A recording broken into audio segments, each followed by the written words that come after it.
Dios mismo habita dentro de ti. Si tú has puesto tu fe en Jesucristo, Dios ha hecho de ti su templo y su morada. El Espíritu Santo vive en ti. Esas son buenas noticias, porque nunca estaremos solos. Dios siempre está con nosotros. ¿Qué tal, hermanos? Continuamos con esta serie de Segunda Crónicas. Estamos leyendo un capítulo diario y en cada capítulo le pedimos al Espíritu Santo que nos muestre a Cristo. Mi nombre es Javier Carrá y esto es Veamos a Jesús. Hoy nos toca el capítulo 5. Por favor, tome un ratito. Si es necesario, pause este video ahorita. Tome un ratito para que haya leído primero Segunda Crónicas 5. Léalo y pídale al Espíritu Santo, muéstrame a dónde se puede ver a Cristo aquí, simbolizado, tipificado. Mire, ese es un buen ejercicio. Antes de ver el video diario, trate usted de identificar a dónde se nos habla de Cristo, de su iglesia, de su Espíritu Santo. Luego venga a ver este video para que juntos veamos a Jesús. Cuando ponemos nuestra mirada en Jesús, Él nos recuerda que no estamos solos, que tenemos siempre su Espíritu Santo con nosotros, impartiéndonos su sabiduría, su amor y su poder. Así que sin más, veamos a Jesús en Segunda Crónicas, capítulo 5. Bueno, aquí en el capítulo 5 se narra cuando Salomón trasladó el arca a través de los levitas. Ya anteriormente les había dado tremendo susto el arca en tiempos de su papá David. Murió Usa en aquel lugar que le pusieron Pérez Usa porque extendió su mano. ¿Cómo vamos a tocar la presencia de Dios siendo pecadores y Él siendo santo? Pero mire, ahí se vio cómo esa misma arca bendijo a Obed-edom, siervo de la sangre. Eso quiere decir su nombre, Obed-edom, porque eran necesarios los sacrificios para poderse acercar a la presencia de Dios. Salomón sabe esto y mire cuántos sacrificios hizo solo para trasladar el arca. Versículo 4, léalo conmigo. 5:4 de Segunda de Crónicas. Dice así: vinieron pues todos los ancianos de Israel y los levitas tomaron el arca y llevaron el arca y el tabernáculo de reunión y los utensilios del santuario que estaban en el tabernáculo. Los sacerdotes y los levitas lo llevaron. Oiga esto. Y el rey Salomón y toda la congregación de Israel que se habían reunido con él delante del arca sacrificaron ovejas y bueyes que por ser tantos no se pudieron contar ni enumerar. La clave para poderse acercar a la presencia de Dios eran los sacrificios,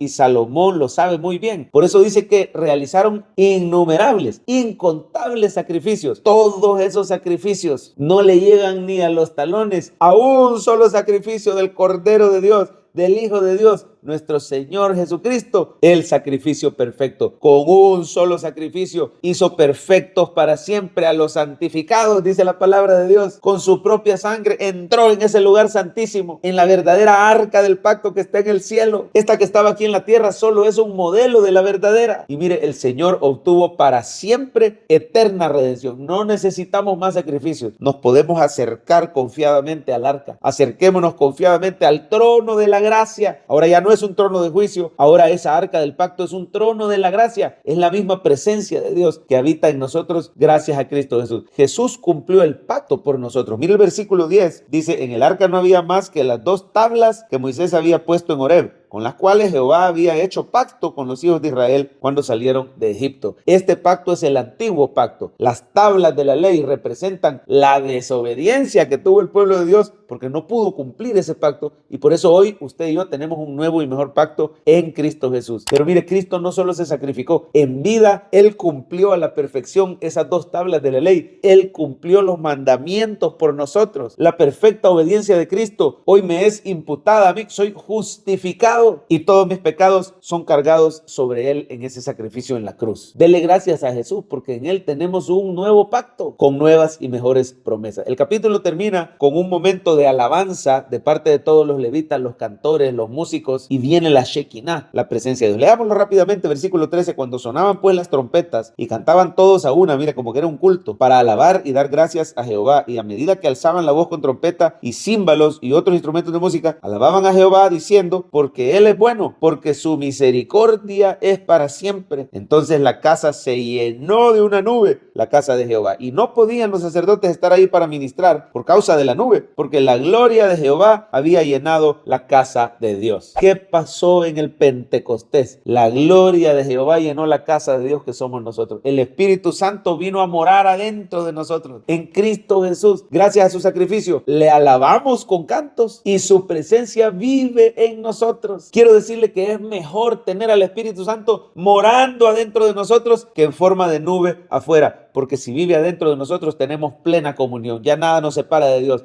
Y Él nos transforma y nos hace a imagen de Cristo, nos va transformando, dice, de gloria en gloria. La palabra Shekinah viene de Shekin, que quiere decir habitar. Dios vino a habitar temporalmente con ellos en forma de esa nube. Pero lo bueno es que hoy tenemos al Espíritu Santo que nos ha sellado para el día de la redención. El Espíritu Santo no se va. Puede ser que fallemos y lo contristemos. Por eso dice la palabra, no contristéis al Espíritu Santo de Dios, con el cual fuisteis sellados para el día de la redención. Y Él nos va a ir transformando. Él es nuestra garantía, son las arras de nuestra herencia, que es la posesión adquirida por la sangre de Cristo. ¿Cómo aplicamos toda esta escena de alabanza y de la Shekinah y de los sacrificios? Número 1, alabe al Señor con cantos. Alábelo en el culto como lo hacían los israelitas. Alábelo a solas cuando usted va en el carro o en el transporte de camino al trabajo, cuando está en el tráfico. Aparte un tiempo específico para alabar al Señor. También en la semana en un live group o en un culto entre semana. Practiquemos la alabanza por su pacto, por sus promesas, por su fidelidad, por habernos justificado, porque Él nos está santificando y no nos abandona. Alábelo por su poder, por sus maravillas, sobre todo por ese sacrificio perfecto y precioso que con un solo sacrificio nos hizo perfectos para siempre en Cristo Jesús. Alábelo. Y número 2, procure diariamente la llenura del Espíritu. Esa Shekinah tiene que llenar nuestro templo. Ya el Espíritu mora en nosotros, pero dice la palabra, antes bien sed llenos del Espíritu. Los creyentes podemos ser llenos, podemos andar en el Espíritu o podemos andar en la carne. Usted y yo debemos buscar ese tiempo en la presencia del Señor, no solo con cánticos de alabanza como lo hacían aquí, y en eso vino la Shekinah. Hay una relación ahí entre alabar al Señor y ser llenos del Espíritu, y lo dice también el Nuevo Testamento. Sed llenos del Espíritu, hablando entre vosotros con salmos, himnos, cánticos espirituales. Procures ese mover del Espíritu en un culto pentecostal que no apaga, que le da libertad al Espíritu Santo, con imposición de manos, con oración llena de la autoridad de Cristo, con milagros, sanidades divinas. Pidamos que el Señor nos imparta los dones del Espíritu Santo. Mire, procure ardientemente los dones, el hablar en lenguas, la interpretación de lenguas si es en el culto, el don de profecía, palabra de ciencia, palabra de sabiduría, dones de sanidades. Todo esto lo menciona la palabra ahí en Corintios. Es la Shekinah de Dios llenando ese templo, de manera que se den milagros entre nosotros. Pero no solo pida dones, pidamos también el fruto del Espíritu Santo: amor, gozo, paz, paciencia, benignidad, bondad, fe, mansedumbre y templanza. Contra tales cosas no hay ley, dice la palabra. Todo esto lo tenemos gracias a Cristo Jesús. Alábelo y dele gracias por su sacrificio perfecto.